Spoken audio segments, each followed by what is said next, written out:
Okay, here's a thought. What if the most impactful guide to conflict, the one used by generals, CEOs, for centuries, what if it actually teaches you not to fight? That sounds completely backwards, doesn't it? It really does. Welcome, everyone, to the Gist Gab Podcast. But yeah, it's one of those profound truths hidden inside the book we're looking at today. And what's really fascinating, I think, is how it goes way beyond just military stuff. It becomes this wise philosophy for life, really. You got it. And today, we are unpacking one of history's most influential texts, The Art of War by Sun Tzu. Yeah. It's ancient, sure, but it's still surprisingly sharp, relevant today. So our mission here is to, distill the core ideas. We'll go from the big strategies right down to the tactics, the huge role of intelligence, and even how, the ground itself plays a part. Yeah, the terrain. Ultimately, we're sort of uncovering this blueprint for, winning without actually having to fight. Which is the goal, right? Exactly. So let's start with the book itself, The Art of War. It's not just old. It's considered the earliest military book from China. Maybe the world's first, actually. Yeah, they often call it the scripture of military science. Foundational stuff. Totally. And it's been this cornerstone for military thinking. I mean, from ancient China right up to, today. It's pretty remarkable, isn't it? It's not just sitting on a shelf. Its ideas are still, actively used in strategy, in business, all over. And the guy behind it, Sun Wu, we know him as Sun Tzu, he's a bit of an enigma, lived way back 544 to 470 BC, somewhere around there, in what's now Shandong. Right. He became famous as this brilliant military strategist, politician too. They call him the founder of Eastern military science. Which is quite a title. It is. And here's the kicker, the fact that really makes his legend. Yeah. He gets appointed general in the state of Wu, leads this campaign against Chu. And get this, he wins 5 battles in a row, defeating 600,000 soldiers with only 30,000 of his own. Wow. Talk about doing more with less. Right. More with less. Totally sums it up. And that amazing feat, it just perfectly captures his main idea because, even though it's a military book, the core message isn't really go fight. No. It's actually pushing for peaceful solutions first. Force is the absolute last option. Sun Tzu says, supreme excellence is not to win every battle. The best thing is breaking the enemy's resistance without needing to put up a fight. Which really makes you stop and think, what does victory even mean then, if it's not combat? Exactly. He argues that the best leaders, they secure good situations before a fight even starts. They don't just charge in hoping for the best. Right, it's proactive. Totally. It's all about attacking weaknesses, avoiding strengths. And that thinking, it goes way beyond war. It really is a wise philosophy for life. That idea, winning without fighting, it's so powerful. And it links right into his advice, basically, don't take risks, don't suffer losses. He really hammers home how serious this is. He says, the art of war is of vital importance to the state. It is a matter of life and death, a road either to safety or to ruin. Hence, it is a subject of inquiry which can on no account be neglected. Yeah, he's basically saying, look, this isn't a game. People's lives are on the line. Absolutely. And because it's so serious, he insists on planning. Meticulous planning before you do anything. Right. It's not about luck or just hoping for a good surprise attack. It's a down-to-earth evaluation of both opposing parties. Like a SWOT analysis almost. Exactly. That's a great analogy. Strengths, weaknesses, opportunities, threats. For everyone involved, you figure out if things are favorable, if you're actually sure you can win. Before you even think about engaging. Precisely. If you know you can win, okay, act. If not, you hold back. Strategically. Okay, so to help with that evaluation, he lays out 5 key things, 5 elements that really affect the outcome. First is morality. But not quite like we think of it today. All right, it's not good versus evil. It's more about commitment. Are the people and the leaders on the same page, sharing the same vision? Yeah, exactly. Like a company mission everyone actually believes in. That's the invisible glue holding things together. The second is heaven. Which means? Natural stuff. Weather, daylight, temperature. How will nature affect your plans? Third is earth. The actual ground. Terrain, distances, mountains versus plains, that sort of thing. Yep. Fourth is leadership. The commander's skills, basically. Are they decisive, brave, wise? Makes sense. And the last one? Discipline. So rules, regulations, how the army is organized, the ranks, and crucially, supply chains. How well does all that work? It's a pretty thorough checklist, really. It is. So By looking at these 5 things, who's got the moral high ground, the better general, better conditions with heaven and earth, discipline, stronger forces, better training, consistent rewards, you can actually sort of predict the winner. Yeah, the idea is you only go to war if you have, like, theoretical confidence that you're going to win. Okay, but say you do decide to engage, even with that confidence. Then what? Then Sun Tzu says it's all about being clever. It's about confusion and deception. Ah, the sneaky stuff. Kind of. Like, if you're ready, pretend you're not. If you want to fight, act like you don't. Lure greedy enemies with fake opportunities. Okay. Be wary of enemies who seem overconfident. Try to annoy irritable generals so they make mistakes. Right, provoke them. Yeah. Or if they look down on you, fuel their arrogance. If the enemy's rested, find ways to wear them out. If they're united, try to split them up. So these aren't just tricks, they're actual strategies to weaken the enemy before you even clash. Exactly. Undermine their will, their ability to fight effectively. And the whole point of this deception, he puts it so vividly, is to win, we need to throw stones at the enemy's eggs. Yeah. Maximum result, minimum effort, right? Get the advantage without paying a huge price. Speaking of price, he's very practical about costs, isn't he? Minimizing losses. Oh, absolutely. War eats up resources like crazy. Soldiers, hospitals, supplies, intel, even bribes. He gives this example. Every kilo of food you loot from the enemy saves you 20 kilos in transport costs. Think about that logistical saving. Wow.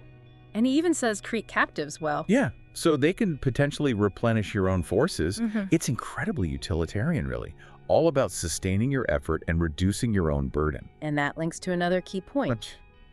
Don't let the conflict drag on. Right. Speed is critical. He warns, speed is of utmost importance. If you're stronger, win quickly. A long war benefits nobody. But if you're weaker, then you have to prolong it. You need to grind the enemy down, which leads back to his, ultimate strategy. Winning without fighting. Breaking the enemy without fighting is the wisest strategy. He lays out a clear hierarchy. First, try to win politically, using your intellect. Second, try diplomacy to break their resistance. Okay. And only then, the absolute worst option, use force. Especially sieges. He really didn't like sieges. It makes you wonder, doesn't it? How often, maybe in business or just arguments, do we jump straight to confrontation? When maybe thinking it through or talking could have gotten a better result with less cost. Absolutely. And even if force becomes necessary, he says avoid hitting them head on if you can. Try to overwhelm them and ideally keep their cities and resources intact for your own use later. He even gives specific numbers for troop ratios, which is fascinating. Yeah, like guidelines. If you're 10 times stronger, surround them. 5 times stronger, just attack. Twice as strong, split their forces. Right. Equal strength. Okay, fight. But if you're a bit weaker, avoid a direct fight. And if you're obviously way weaker, run away. Flee. There's no point fighting a battle you know you'll lose. Okay, so that's the big picture strategy. Let's shift to the actual battlefield. He talks about disposition. What does that mean exactly? Disposition, yeah. It's basically the recipe for how you deploy your troops. How a general sizes up the battlefield and decides where to put soldiers, how to move them, even how to present the army. Okay, he breaks that down. He does. Into 2 main types. Visible and invisible. Visible is what you show the enemy. Flaunting your strength, maybe making your army look bigger or better equipped than it is, projecting superiority. Right, the outward appearance. Exactly. Invisible disposition is, well, invisible. It's under the surface. It's about setting things up so the enemy is tempted to reveal their weaknesses. Ah, so you can exploit them. Precisely. The pressure is on them to make a mistake. And the key thing is, these two, visible and invisible, they work together. They reinforce each other. Like a poker player, showing some confidence but hiding the real strategy. That's a great way to put it. You need both. So how do you figure out that visible strength? Right, how do you measure it? Sun Tzu gives 5 steps. First, assess the land controlled by each side. Who has more territory? Okay. Second, based on that land, how much food can they produce? Third, from the food, you estimate the number of soldiers they can support. Ah, clever. Food equals troops. Pretty much. Fourth, you compare the overall military power based on those numbers. And fifth, you draw your conclusion. What are my chances of winning? So, more farmland could mean a bigger, better fed army, better odds. Makes sense. It's very logical, very analytical. Okay, so Once you've analyzed and positioned, Yeah. how do you actually gain the advantage in the moment? He talks about arms struggle. Right. Arms struggle is about getting the upper hand at the best possible time and place, like hitting the enemy when they're tired and you're fresh, or using your best troops to hit their weakest spot.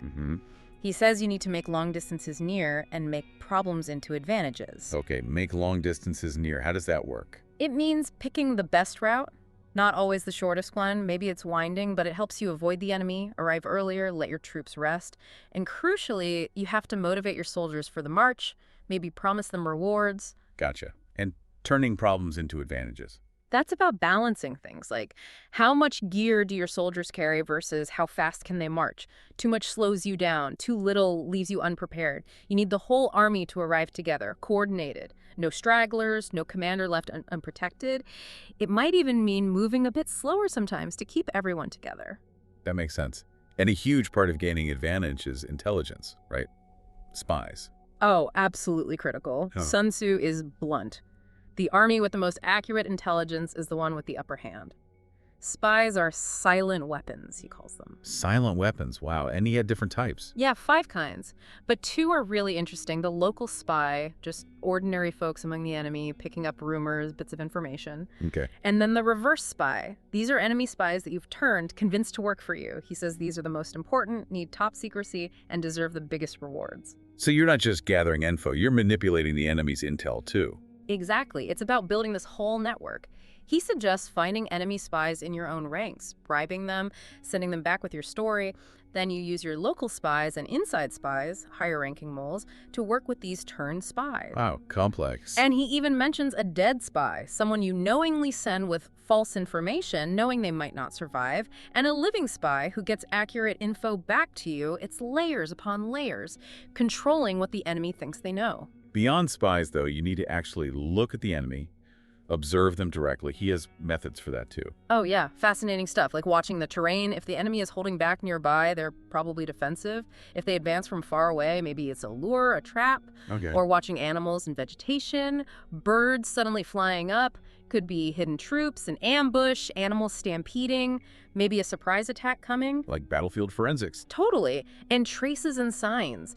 Dust patterns tell you about chariots versus infantry, how they chop wood, how they set up tiny smoke signals. Amazing detail. And then there are the enemy's movements and even their behavior. Humble envoys might mean they're preparing an attack. Fast marching suggests a direct assault. Soldiers leaning on weapons, probably hungry. Officers giving out lots of rewards suddenly, maybe morale is collapsing. You can learn so much just by watching closely. Absolutely. And based on all this observation, Sun Tzu gives 8 key don'ts, taboos to keep you safe. Okay, like what? Well, they basically boil down to don't fight on the enemy's terms. For instance, do not advance uphill and do not oppose an enemy approaching downhill. Simple physics, but also a metaphor for always seeking the higher ground strategically. Right. Or do not press a desperate foe too hard. Why is that? Because a cornered enemy will fight ferociously. You might win, but at a higher cost than necessary. It's all about avoiding needless risks and conserving your own strength. So we've got strategy, tactics, intelligence. Yeah. But then there's the environment itself, the terrain. He sees that as a weapon too, doesn't he? Huge. Absolutely huge. He looks at terrain on 3 different levels: how it affects marching and camping, how it shapes battles, and how it influences winning the whole war. Okay, let's start with marching and camping. Right. He gives advice for different types. In mountains, find places where it's easy to move in or out, stick near rivers. With rivers, camped away from the bank, avoid floods, and if the enemy wades across, wait till they're halfway. Don't get caught with your back to the water. Basic survival almost, but applied strategically. Exactly. He also points out 6 types of dangerous terrain ravines, natural traps, places that basically envelop you. The deeper you go, the harder it is to get out. So avoid those. Avoid them like the plague. Or, even better, try to lure your enemy into them. Clever. Okay, level 2, battlefield situations. Yeah. Different kinds of ground dictate different tactics. Accessible ground, easy in, easy out. Occupy the high ground, face the sun, protect your supplies. Simple enough. Makes sense. But tangled ground, easy to get into, hard to get out of, demands a quick, decisive victory. If you get bogged down, you're trapped. High stakes. Definitely. Or temporizing ground, hard to enter or exit, suggests maybe stalling, trying to lure the enemy into a trap by pretending to retreat. Lots of different scenarios. And what's really interesting here is how much power he gives the general on the spot. Right, you mentioned that. He says a good general should fight if the conditions are right, even if the ruler says no. And they should refuse to fight if conditions are bad, even if the ruler orders them to. That takes guts and trust. How does that resonate today, in leadership? Giving people on the ground that authority. It's a huge question, isn't it? Trusting the person who actually sees the reality versus following orders from afar. Okay, and the third level, terrain and winning the whole war. Right. He talks about 9 kinds of battlegrounds, like dispersive ground, which is your home territory. Soldiers might be distracted thinking of home. Ah, interesting. Or facile ground, just a short way into enemy territories, don't linger there. But his favorite is serious ground. Serious ground. Yeah, deep inside enemy territory. He thinks on home ground, soldiers are complacent. On facile ground, they aren't united, but deep in enemy land, facing real danger. Fear brings them together. Exactly. Fear makes them fight harder, more fiercely. He actually says, place your army in deadly peril and it will survive, plunge it into desperate straits and it will come out safely. Wow. That's intense. Talk about motivation through desperation. It's extreme. And his method for getting them there is, well, kind of tricky. How so? He suggests basically deceiving your own soldiers. Keep changing plans, changing routes, keep them guessing until they're suddenly deep in enemy territory. Then you reveal the real dangerous plan. And the idea is they have no choice but to fight like hell to survive. Pretty much. Fight to the death because there's no turning back. It unlocks their maximum potential, he believed. Okay, wow. So, wrapping this up, if we boil down the key lessons from the art of war, what stands out? Well, for military strategies, it's fundamentally fight only when you're sure you'll win. Avoid risks, avoid losses. Use deception constantly. And the ideal, conquer without fighting at all. Right. And tactics. It's that mix of visible strength, showing your power, and invisible flexibility, adapting to exploit weaknesses. They have to work together. And armed struggle relies on Getting the best position at the best time, which needs amazing intelligence. Spies are key, and being able to read all those little signs the enemy gives off. And finally, the environment. Terrain isn't just scenery. Not at all. It shapes everything: marching, battles, the whole war. It's an active player you have to master. When you pull it all together like that, it's clear this isn't just about war, is it? Not even close. Yeah. These are blueprints for strategic thinking. In business, negotiations, even just personal challenges you face, it's about understanding the whole situation, the whole ecosystem of a problem, and finding the smartest path forward. What an incredible text. It really shows that true victory, maybe, isn't about brute force. It's about mastering yourself, understanding the situation. Yeah. It's not just overpowering someone else. So, thinking about Sun Tzu's focus on knowing when not to fight, maybe the final thought for you listening is, what battles in your own life could you potentially win? Not by confrontation, but just by understanding them better first.